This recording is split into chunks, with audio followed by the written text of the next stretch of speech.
کاوش مدیا. I want to start this newscast with a family affair. That is the daughter I'm about to show you. See her right there? That's the daughter of the former ruler of Afghanistan. Take a good look. Her name is Mariam Ghani. She's 42 years old, accomplished artist and filmmaker who's very much an American. I mean, she lives in Brooklyn. She's part of the New York establishment. Some would even say she's a bit of a socialite.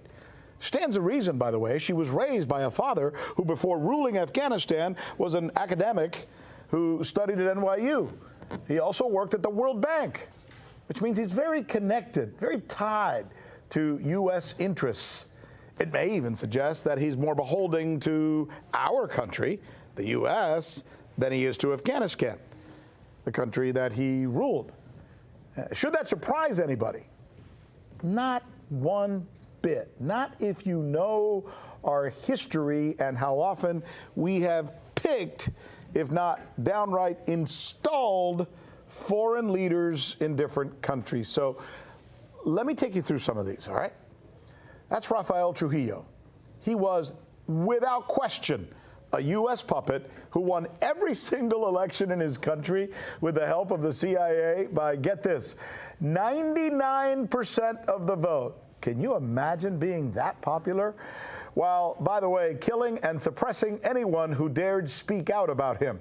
He ruled the Dominican Republic from 1930 to 1961 unquestionably. U.S. puppet number 2, Augusto Pinochet. After we essentially killed the country's elected leader, Salvador Allende, we installed Mr. Pinochet, who executed 3,000 of his critics and tortured more than 80,000 people. Many believe those numbers are low. He ruled Chile from 1973 to 1990. Number 3, a fellow named Fulgencio Batista. He led a U.S.-backed military dictatorship in Cuba from 1952 to 1959. By the way, he was also supported by the mafia, who funneled millions of dollars in suitcases to him from their Havana casino businesses.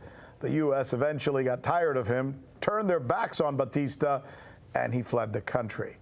Perhaps the best-known U.S. or CIA-installed puppet is this fella, Mohammad Reza Pahlavi, better known as the Shah of Iran.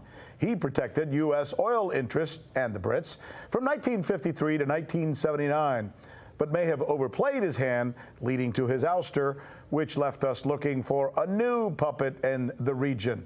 Did someone say new puppet? Aha, there he is. This guy, Saddam Hussein.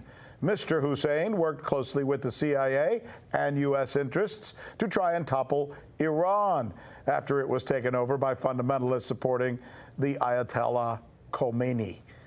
And that leads us to اشرف Ghani, a leader who, as we mentioned earlier, has ties to both the U.S. banking system and the U.S. government, and now he is out. Was he ever really the choice of the Afghan people, or was he really Washington's choice, our choice? آنچه در مورد ما میگویند.